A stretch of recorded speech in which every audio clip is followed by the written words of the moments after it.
Okay, so ethical, legal stuff. We'll speak primarily of legal. We'll talk a little bit about ethical things, right? You want to be ethical in healthcare, correct? You wouldn't want someone taking care of your mom and dad if they're not ethical. You know, if they steal the medications or they're trying to hide something. Before we get started on ethical things, let me just tell you a story about a man named Jed. I don't know that, do you? Beverly Hillbillies. It's a song, you know. You'll thank me for not singing. But anyhow, a lot of people do wrong things. They make mistakes. I'm not saying on purpose. They make mistakes, okay? And there's consequences to those mistakes. And I'm saying that the best thing for you to do is to own up to your mistake, all right? Especially in healthcare. Don't allow someone to do an investigation on you, okay? Own up to it, and everything will go so much smoother. I promise. All right. So when we talk about ethical situations, you make a mistake in giving a medication. You drop a patient. You do something wrong. Okay, on accident. There was no intent. It was just a mistake. Own up to it. Because what happened is, if you don't, then they're going to do this investigation, right? And the people who are trained to do investigations know when you're lying. They know that. They know you're lying. It is much easier to come up with a solution from the outside, on the outside. You know what I'm talking about? I'm sure there's an expression, you know, it looks okay on the inside, but people looking at that on the outside know that you're doing something wrong. You will experience that because you will do your patient assessments, okay? And your peers will be watching you live on the computer or on their phone or whatever, right? And they can pick up stuff that you're doing wrong right away. But you're in the midst of it. You're sort of in the fire, and it's a little harder for you to come up to see the mistake. But you can definitely see it on video, right? You know what I'm saying? Okay? So don't allow, own up to these mistakes. Do what is right, okay? Don't do what's wrong when you know what's wrong. It's just good rules for life, for one, but two, it'll keep you out of trouble. It'll keep you certified or licensed in your vocation. If they have to do the big investigation, they're more than likely gonna, if you're guilty, more than likely they're gonna pull your license. If you just own up to it, they may still pull your license, okay? But they won't put you in jail. See the difference? So let me give you this story, and then we'll move on. Because I think, I mean, you guys are smart. You know what's right and wrong. So you're getting ready for this big party, and your puppy is bouncing all around, but little puppy hasn't decided that you really want him to go to the bathroom outside, right? And so, I mean, people are like walking up the drive almost to your party, and the puppy poos in your floor, and you're going, oh, puppy. And so, you go, don't worry, I'll cover it up. I'll put something over the poo. Maybe spray a little bit, right? Yeah, that smells better. And you sort of in the room with it, right? You're sort of in the room for a few minutes, and you say, yeah, that doesn't smell too bad. That's okay.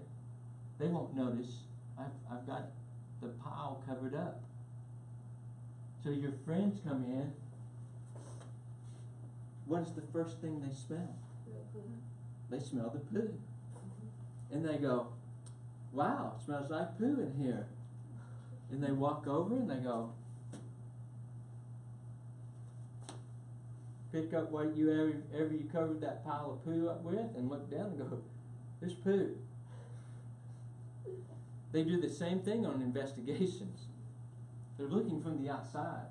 So what you did wrong may look all nice and covered up, right? But the person doing the investigation, boom, they know instantly. It's easy. It's very easy to do that. So don't be that person. Do what's right, okay?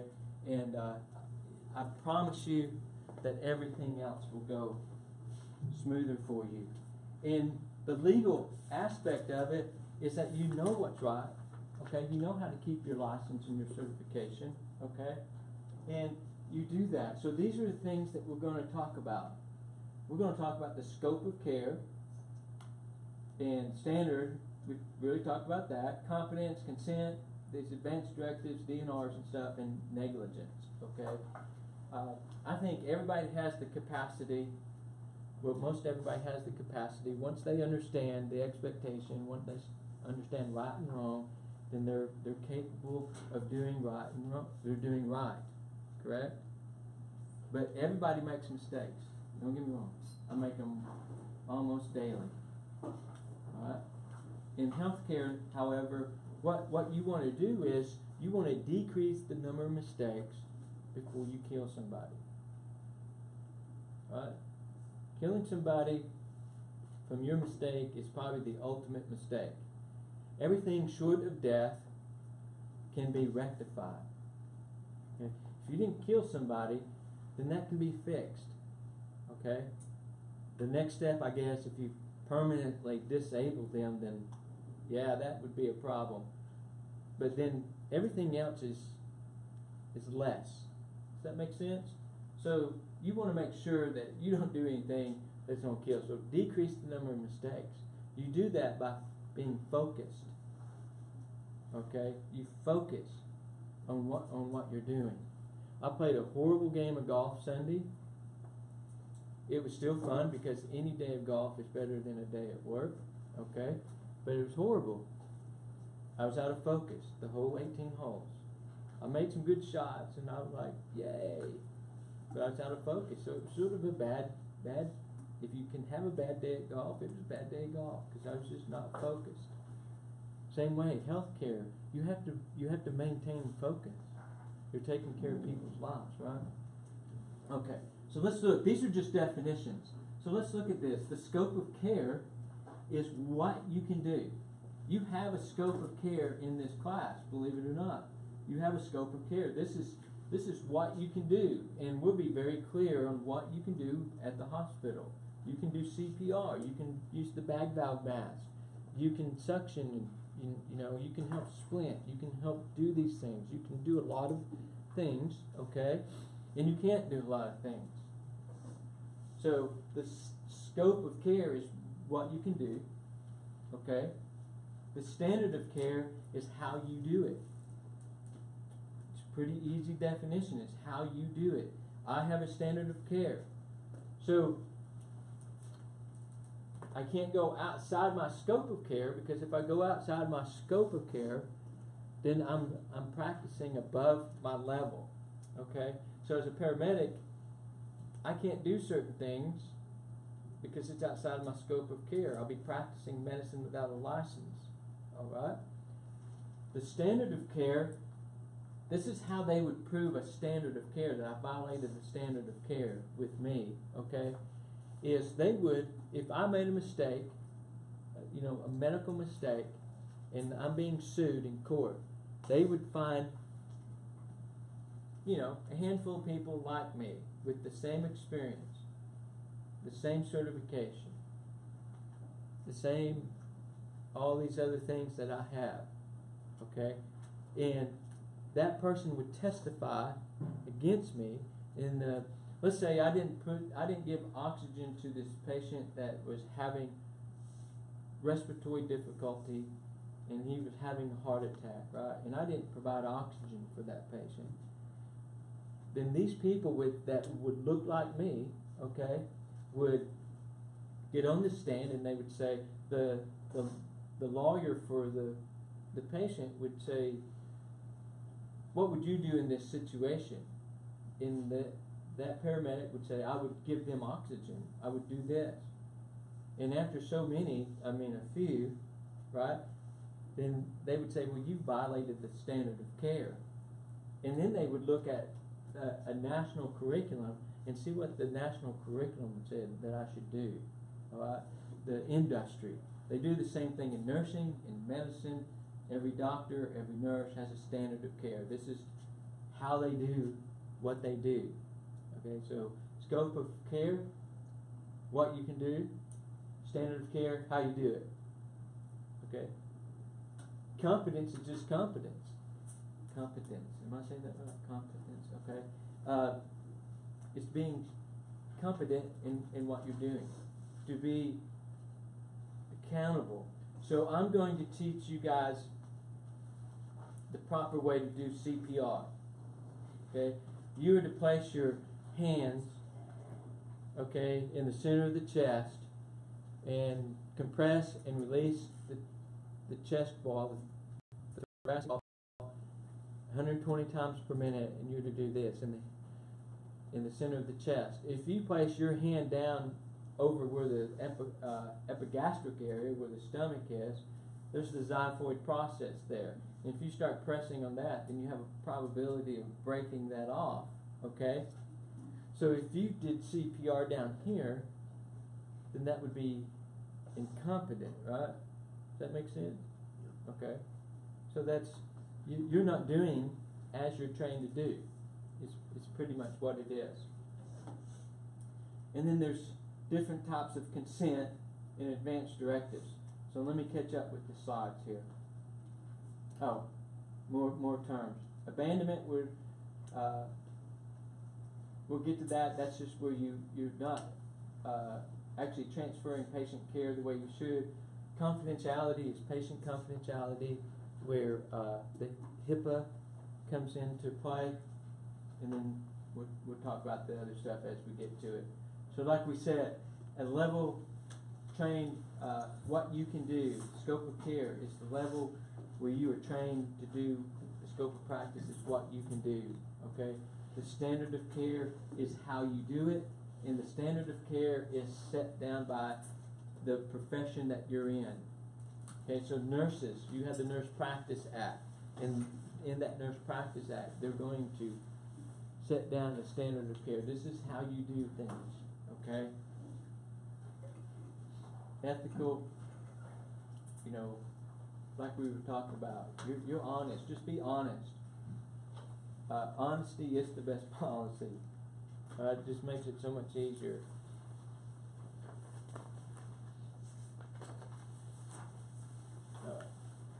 So be confident in what you're doing. You can be confident in what you're doing with knowledge and skill and practice.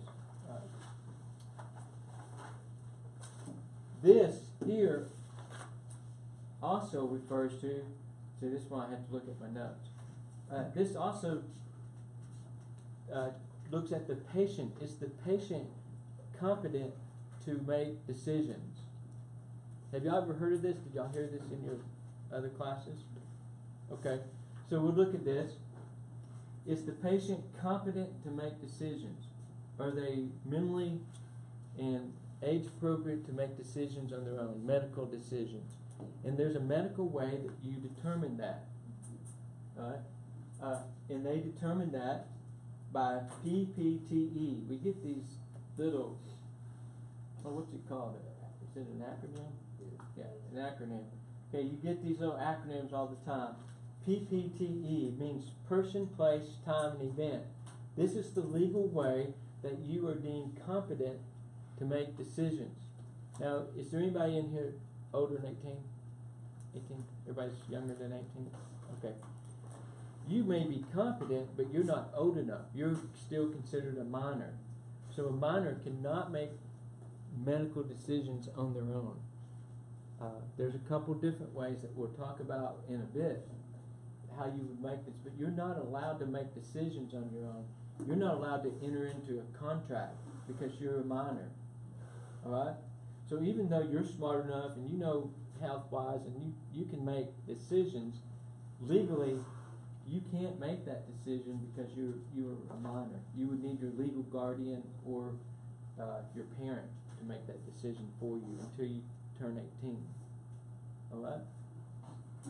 So you have a patient that is above the age of 18. Now we need to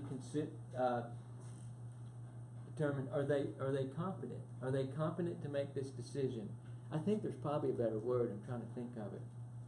You know, are they able to make sound decisions? Right? Would be that. So we look at person, place, time, and event.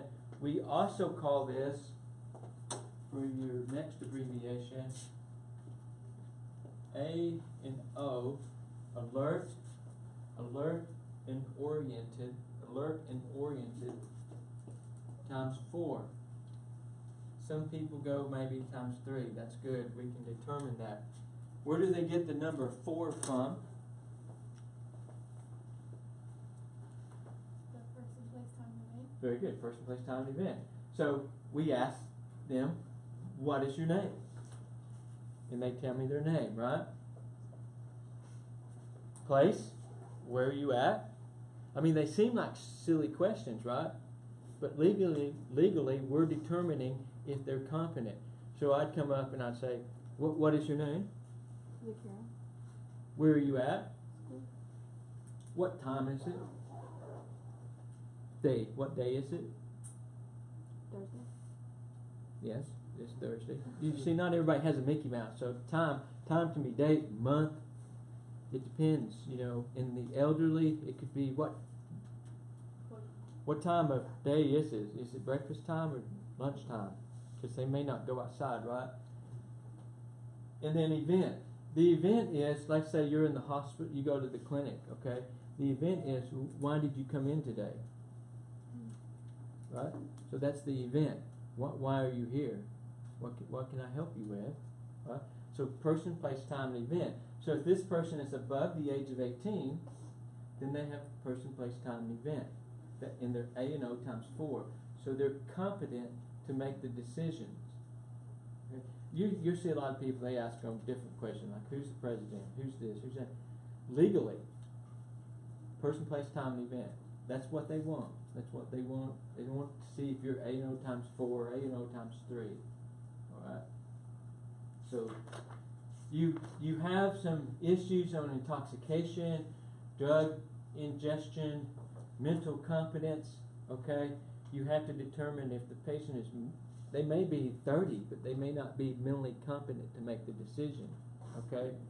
They may be person, place, time, and event, but they may know that information, but they're not competent. And we'll talk about that a little bit later, like with the special needs patient. They usually will have someone there to make that decision for them. So there's some judgment. You know, you have to have some judgment to see if they're competent. But we're just talking about the standard person right now, the standard patient, person, place, time, and event. What about intoxication? Let's bring up that ghost. Let's just say your patient is silly drunk. They're in their house, they're silly drunk. You know, they fell in the hot tub and their friends called 911. And you get out there and you're talking to them and say, yeah, I fell in the hot tub. I've had 50 beers, you know, but I'm in my house. They are aware of person, place, time, and event. All right? Are they competent to make that decision? How many would say no? They're not competent to make that decision. But they're conscious, and they're aware of person, place, time, and event. Remember, legally, they are competent to make that decision. Right? I've had that happen. I had this guy slip in the hot tub. He needed to go to the hospital, and he refused. Because if you are competent to make a decision, if you're above the age of 18, and you have person, place, time, and event, you can refuse any of the medical treatment. All right, you can refuse any of it. So, this person needed to go to the hospital, wouldn't go. So we did our paperwork and left him. And he actually had a head injury. He went to the hospital the next day with a bleed, subdural bleed. So, but at the time, he was competent to make that decision because they weren't violating any laws or anything. Now, attempted suicide is different. If the patient attempts suicide, they lose all of their rights. That's actually against the law to attempt suicide, to harm yourself. So if the patient attempts suicide, it doesn't matter how alert and oriented they are. They lose all their rights. So that's a little bit different. And there'll be other things later that we'll bring up that we'll talk about. But let's look at the consents now, because there's different types of consent. The first one up here is express consent. So this simply means that you're expressing that you want consent. Okay? That could be a head shake. You know, if I wanted to start an IV on you and I said, hey, I need to start an IV, is that okay? And you hold your arm out, that's expressed consent. You're expressing that. Say, I need to take your blood pressure, is that okay? And you'll hear that all the time. The provider will say, I need to do this, is that okay? Because they understand if you're A&O times 4 and mentally competent, legally competent, that you can refuse that. Does that make sense? So you're here all the time. Can I do this? Can I do that? Right? Because they know that they can refuse it. So if you put your arm out to the side for the blood pressure, then that's expressed consent. Everybody good with that? Now on the PCT, the patient care side, it gets a little different, and we'll go over that in a minute. Actually, right here, because the next one is implied consent. Implied consent is where you guys come into play, actually. So let's say that you needed medical treatment, okay, and you were at the hospital and you needed medical treatment, okay. That provider can provide treatment under implied consent, because they're implying that you're and mentally incompetent, like special needs, okay, are treated under implied consent. And actually, in our case, when we're at the hospital, I don't know the Latin word. There's a big Latin word for it, okay? But when you're in a school event, I'm actually your legal guardian when we're there. So it's just sort of a thing. I'll find the word for you later, but I'm your legal guardian. So, but even if I wasn't, they would treat you under implied consent. Where this comes into play a little bit more is the patient that's unconscious. If the patient that is unconscious, they would imply, no matter the age, they would imply that consent would be okay. So for the unconscious patient, you would treat the patient under implied consent. Now on the PCT side, this also, they really combine implied consent and express consent. There's different types of consent that I'll tell you once we get our books and once we start looking at that, okay? But implied consent is, you know, they have a patient that you're checking their blood pressure and they hold their arm out to you. On the PCT side, they recognize that as implied consent. All right. We'll make that clear. So if a fully competent patient like refuses treatment that would like ultimately save their life, like the provider doesn't do it? They can't do it. They can't do it. I've had that happen several times. I'm telling the patient that you're going to die. I think you're going to die. And they refuse treatment. Now, if they become unconscious, then I can treat them under implied consent, right? And I would. If I'm telling the patient, Steve, you need to go to the hospital. Come on, buddy, let's go. I think this is life-threatening, that you're going to die. And they go, no, I'm not going. And with their last breath, they told me to get out of their house, okay? And they became unconscious. Then I would take Steve to the hospital. I would treat that, even though he just told me to get out of his house. Once he became unconscious, then I could treat him under implied consent, and I would treat him. He might be mad when he wakes up, but at least he's still alive, right? So I did what's right for the patient. That's always the important thing to do. Do what's right for the patient. Does everybody understand that part there?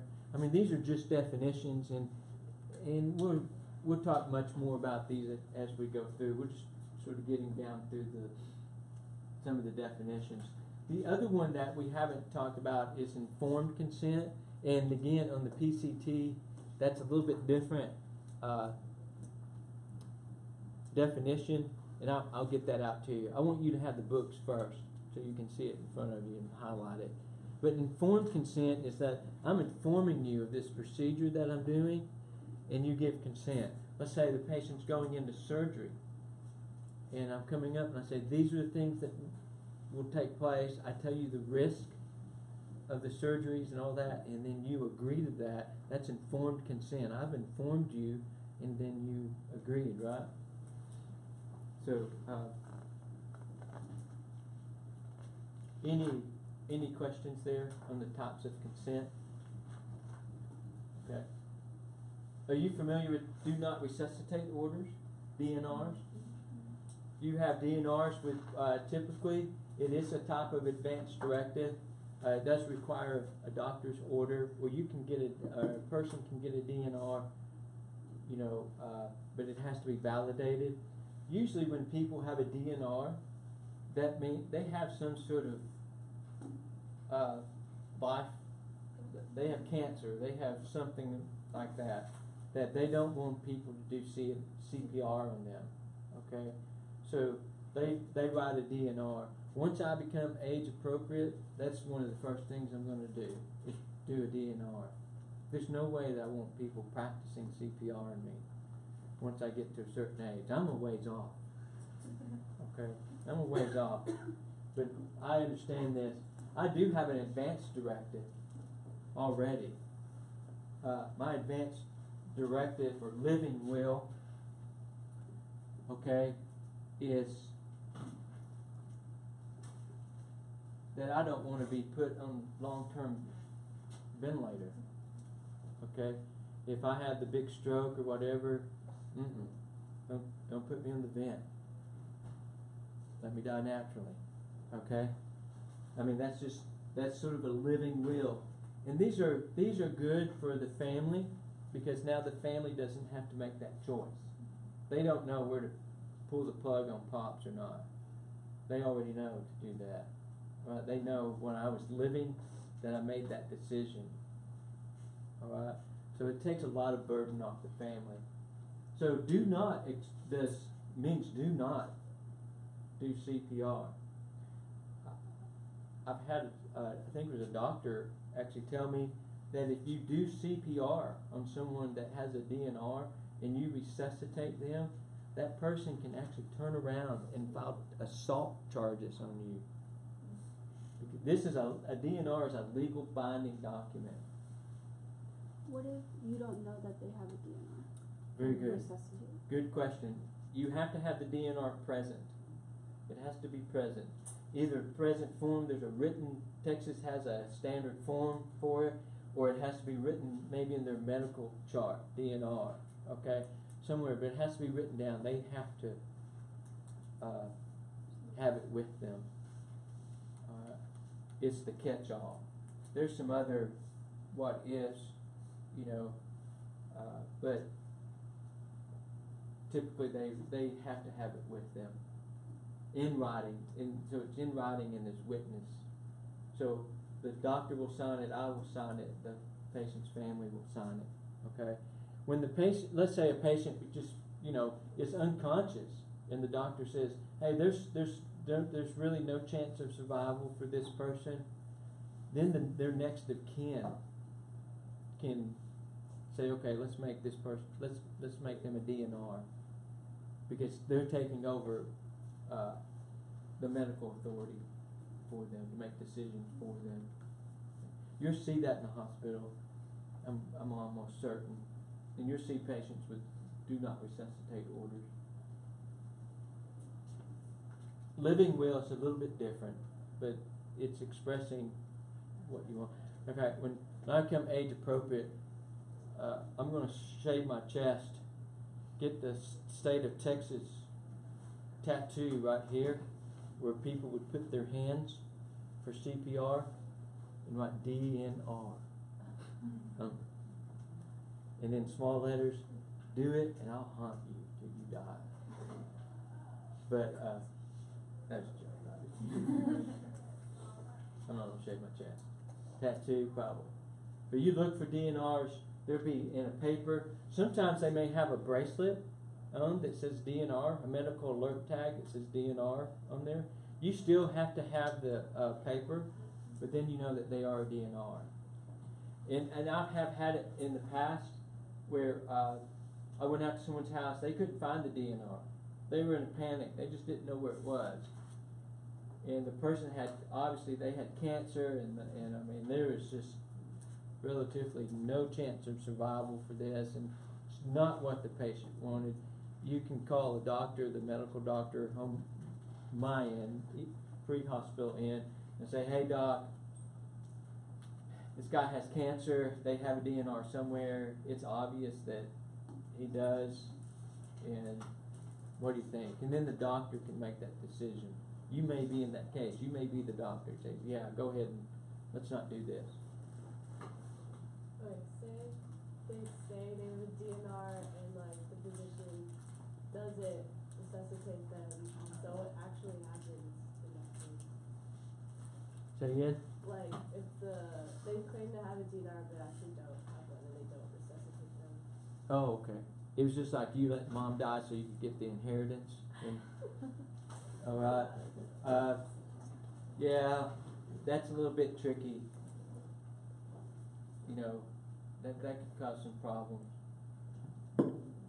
Unless it's just really obvious, most of the time they're going to say, let's start CPR. Let's do what we need to do with that. Sometimes not.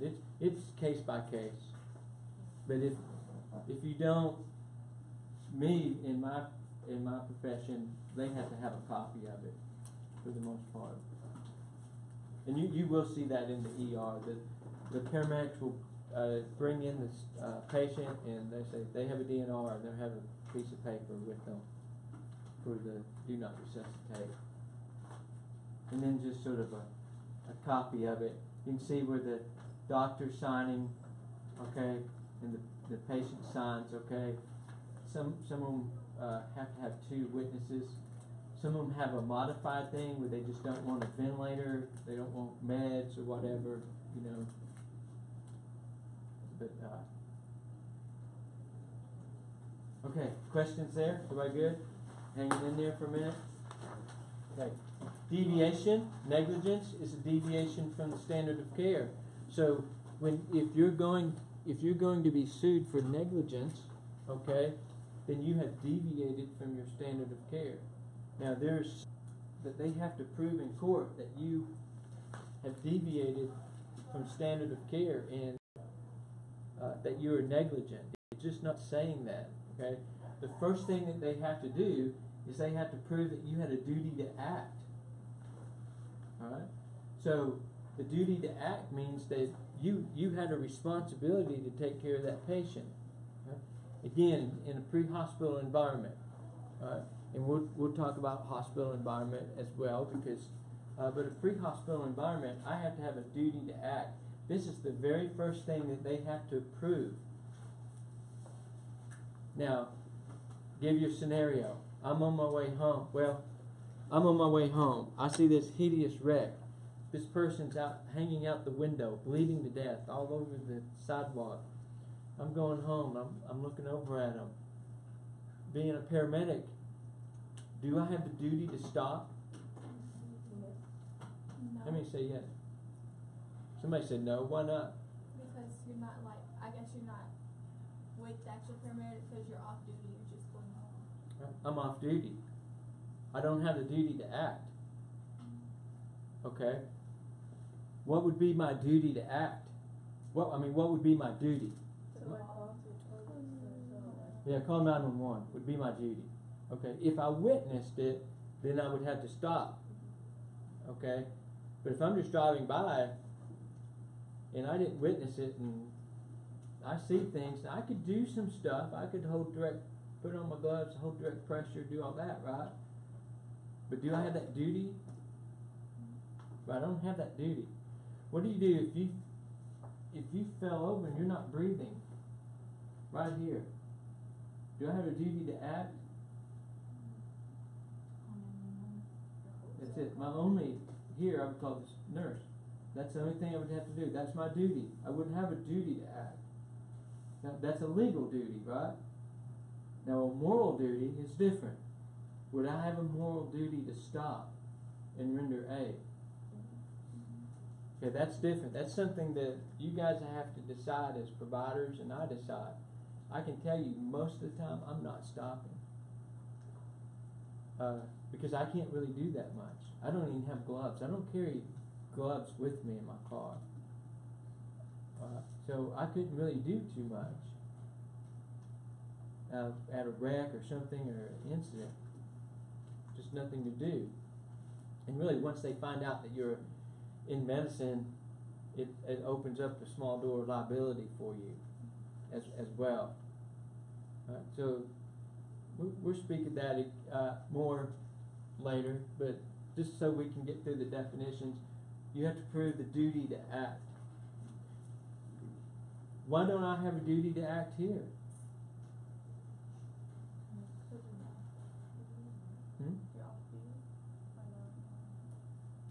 I mean, if someone's bleeding to death in the bathroom, do I have a duty to go over there and help them? Not a legal duty. I mean, my legal obligation would be to summon help, but I could stand around and watch with everybody else. Because what am I considered here? Teacher. I have no duty to act. So they could take me to court and they could say, "Oh, we're suing you because you could have stopped all this," and blah blah blah blah blah. I'm not negligent because I have no duty to act. Now I probably have a moral obligation, right, to do something. And I would. I'd try to help if I could, right? So you prove if they have a duty to act, then a breach of that duty means that they didn't do that. They didn't provide acceptable standard of care, and they breached that duty. And from that duty, they caused damage, okay, as a result of improper care. So whatever I did was improper. I had a duty to act. I breached that duty, that standard of care. What took place here resulted in improper care, okay? And then from there was a direct link between the damages and the breach of duty, all right? So this person died because I breached the duty. Make sense to everybody? Then boom, they prove negligence. You have to prove all these to prove negligence. And again, just be aware of the definitions, okay, the vocabulary. All right, big topic, HIPAA. I don't really know, healthcare, something, insurance, probability, portability, act, something like that. But act meaning that it's a federal law, okay? In our healthcare environment, and again, as we get closer and closer to leaving this place and going to the hospital, we will talk about patient confidentiality a lot, okay? But it is basically saying the HIPAA telling you it protects patients' rights. That's what we are concerned about. We are concerned about patients' rights. So we do not violate the patient confidentiality. In this case, this would be saying that you go to the hospital and you see something, okay? You see somebody you know. You see little Susies in the hospital, okay? And then you come back and you tell your friends, "Oh, I took care of little Susie in the hospital." That's a direct violation of this. In healthcare, on the legal aspect of it, in healthcare, this would definitely get you fired instantly, okay? And then probably sued. You could enter into litigation about that. There was this person, wasn't a healthcare provider. She was she did the registration. She checked the patient in. up front. She's checking the patient in. She went into this patient's room, and it was somebody from her church. And she checked him in and was talking about it. She left, checked the patient in, called their pastor. Say, hey, Margaret is in the hospital, right? The pastor showed up before the family members did, okay? The patient goes, how did you know that I was in the hospital? Yeah, letting them in. She was unemployed the next day. They fired her almost on the spot because that patient didn't want the other people knowing. Now you have all these people showing up. If you're A&O times 4 incompetent in the hospital and you don't want anybody to know that you're there, you just check the box saying, I don't want my information released. Okay? So let's say you're 18 now and you're in the hospital for some reason. You don't want mom to know you're there. You check that box and you don't want your information released. Your mom can call that hospital. She can go up to the front desk and ask for you. And they're going to say, she's not here. I mean, they will lie right to your face and they say, she's not here. Alright?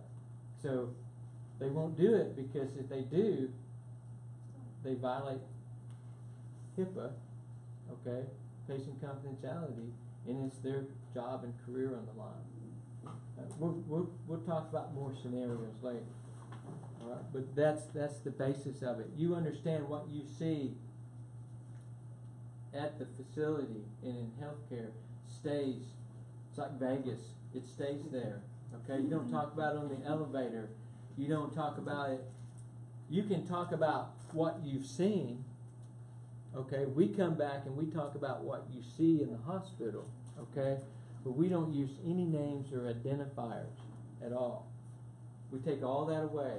You can come in and say, hey mom, because your mom and dad will probably be curious. And they'll say, hey, what'd you do today? What'd you see? Well, we saw this guy having a heart attack, or I did CPR today, or something like that. That's okay. That's not a problem.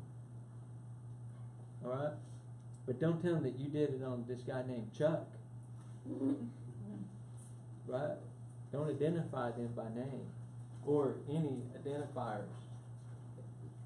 We'll work on that. We'll talk about it as we go along. Right. Then it has to be written information, written release signed by the patient. Here's A&O times 4. Okay. One time, there was this EMS guy, and he's delivering the patient to the hospital. Delivered the patient. He walked around. He was talking to the nurse, and he looked down at the computer. And he noticed that his girlfriend was in the hospital. Her name was on the computer behind the desk. Okay? But he was behind the desk giving report to the nurse and looked down and said, oh, Susie's here. That's my girlfriend. Well, once he was done with his business, he went into her room. Right? She didn't want him to know that she was in the hospital. And he violated patient confidentiality because he saw that information on the computer and then acted on it as well. We'll have a lot of details for you guys with patient confidentiality. Okay. All right. Sign. Hey, what's up? So sign release. Any information that you have needs to be subpoenaed. So you have to have a subpoena. Have a subpoena in order to for you to release that information. So if someone wanted something from me, they would be they'd have to have a subpoena, and we'll get into later what you're not to do. You're actually not to talk to anybody about information. So we'll get into those details. Things that they have to report, exposure to blood and body fluids, crashes, assault, child abuse, elderly abuse, sexual assaults, domestic violence. They have to report all these. These are reportable events. okay? And then the last thing is just organ donation. You guys can't make that decision yet, I don't believe, okay? I highly recommend it. Oh, can you? Yeah.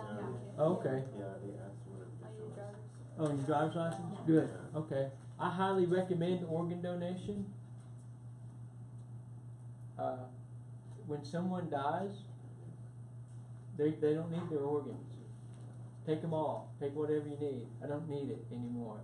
I don't need my skin, my eyes, my corneas, my heart, my liver. I don't need any of that. Okay?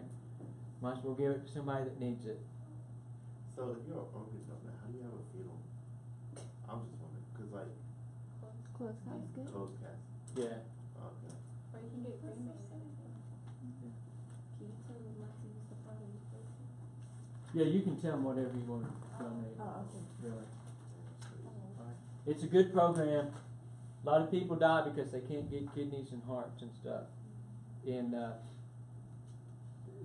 person who dies is not an organ donor, puts it in the ground, then they could be saving somebody's life.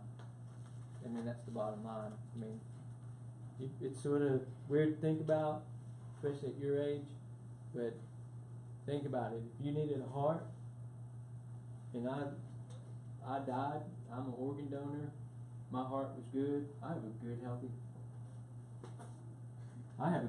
heart. Resting pulse in the 60s, right? It would serve you good, right? It'd probably take for a long time. So, or I could put it in the ground and let it rot, right? Of course, it wouldn't rot because of the formaldehyde, but. Alright, so they have this EMS, these alert, diabetics have them, people with seizures have them, all these different things. It just tells you that, hey, I have something medical wrong with me, and it's, if I have this thing that's telling you, this bracelet that's telling you. Your phones are the same way. You can do that thing on your phone where you put all your medical information, and I don't really need the password to get in it. I can just, it will come up, okay? And that's not all bad either. Just as long as the person on the other end knows how to do it, right? To find the information. Documentation, we won't worry about in this class, but I will tell you one thing about documentation is that you guys a nurse spends a lot of time documenting stuff. That's how you're going to lose a lawsuit if you don't document correctly. Misspellings is a big thing in medicine. When you go to court, if you go to court, right, and the lawyer, the person that's suing you, okay, they're trying to discredit you. And the easiest way to discredit you is spelling. So if you spell cat with a K, and you just leave that alone, that lawyer's going to tear you up over that, over misspellings.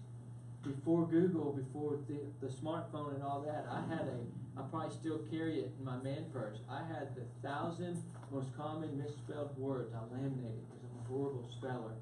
And I laminated it, so I make sure that my spelling was correct. Now that we do it all on the computer, spell check is there, okay? In the hospital, some of the programs actually write it for you. You enter all these check boxes and it writes it for you so it sounds good. Does the grammar for you, okay? Because they will tear you up. In medicine, when we make a mistake, let's say, oh, I don't normally spell that with a K. I'm going to do one line through it. Teacher, students, pardon this We're going to interruption. initial. We'll come back over. We're going to talk about our first drill, and we're going to really take some time walking through that And today. then I'm going to do cat. Here in second period. We are going to do it a little bit earlier because of our pictures. Once we get into second period, English teachers, I believe that's